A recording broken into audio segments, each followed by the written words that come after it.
রাসূলুল্লাহ সাল্লাল্লাহু তাআলা আলাইহি ওয়াসাল্লাম। ওই দরুদে নবীর নূর, ওই নূরের কারণে আমি সুন্দর খুশওয়ালা মনে চাই, জাহিরি সূরাতের কোনো প্রয়োজন নাই। চিঠি লিখলেন হবে না। আব্বা জান মুসলমান ভাইরা, বাদশা হিরাকুল আপনার নারাজ, বাদশা হিরাকুলের মন খারাপ। হযরত হাসিব রাদিয়াল্লাহু তাআলা আনহু, এ বাবা কিছুদিন আপনার চলে গেল, আল্লাহর জমিনে তার বিয়ের ঘটনাটা কিতাবের ভিতরে আসছে। হাসিবকে কেউ বলতে পারে না, হাসিম গো আমাকে আমরা বেটি দিয়ে জামাই বানাবো।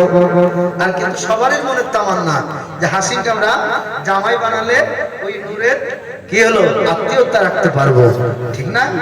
এটা আমাদের অধিকারী হবে, কিন্তু কেউ বলতে পারে না।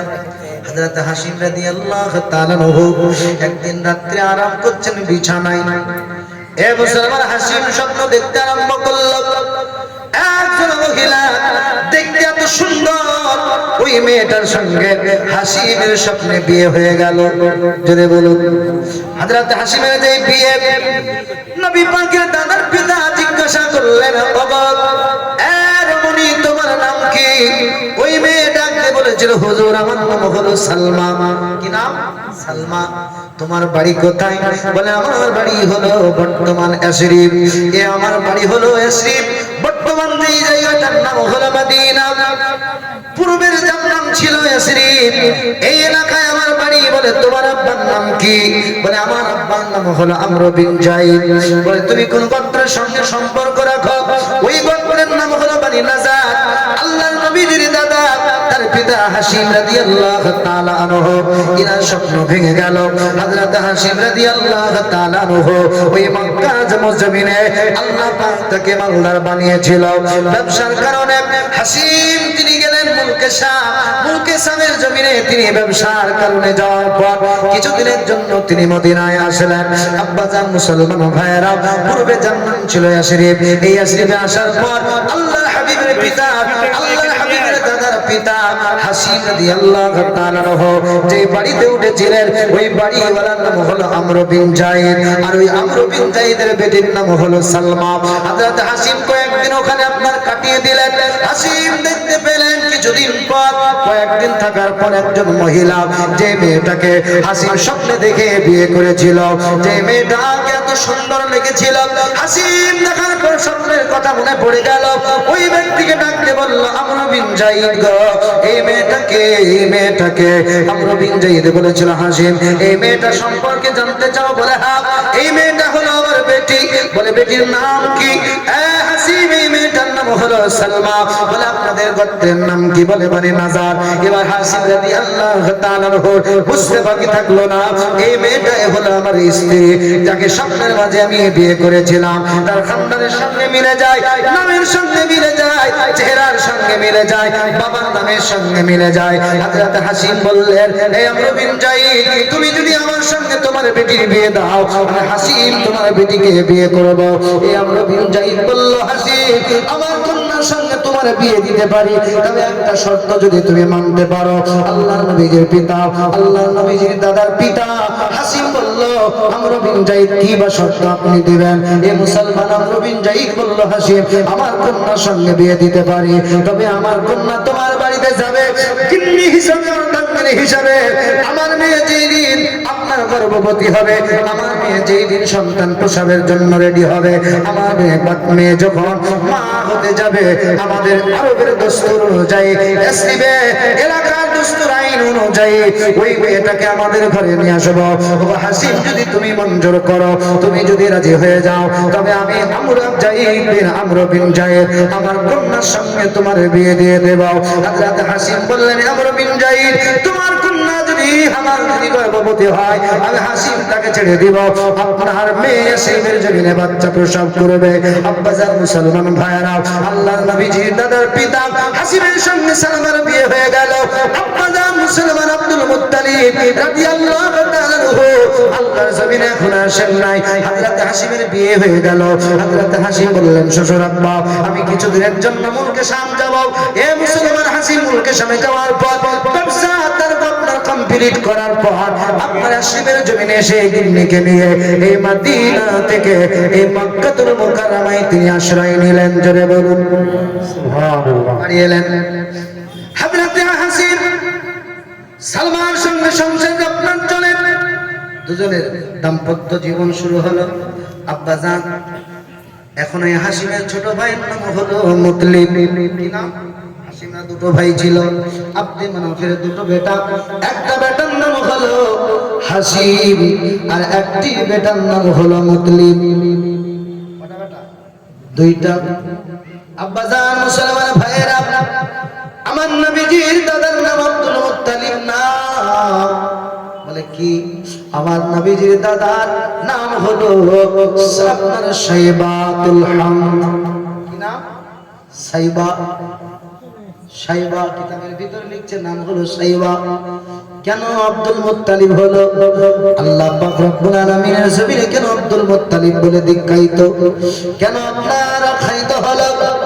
ইতিহাস শুনলে বোঝা যায় ও মুসলমান বাবাজি, হযরত আব্দুল মুত্তালিব রাদিয়াল্লাহু তাআলা আনহু মায়ের পেটে এসেছে আব্বাজান হাসিম রাদিয়াল্লাহু তাআলা আনহু ইনার বিবিকে ইয়াসরিবে আপনার বিদায় করে দিয়ে এই হাসিম ব্যবসার জন্য গেলেন মুলকে শাম।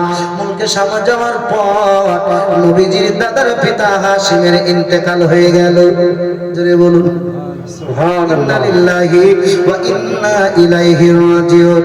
বলে কোথায়? বলে গাজরিয়া শহর। আল্লাহ নবীজির দাদার পিতা ইন্তেকাল করলো। দাদা যখন মায়ের পেটে, আব্দুল মুত্তালিব গিয়েছে মায়ের সঙ্গে ইয়াসরিবের জমিনে, এখনো দুনিয়ার জমিনে আসে নাই। ও মুসলমান বাবাজি ভাইয়েরা, হযরত হাসিমের ইন্তেকাল ওই গাজরিয়া শহরে তাকে আপনার দাফন করা হলো।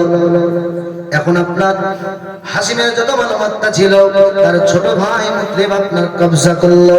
কাবার দায়িত্ব হাসিম ছিল, এই কাবার আপনার দায়িত্ব এই মুতলিব নিয়ে নিল।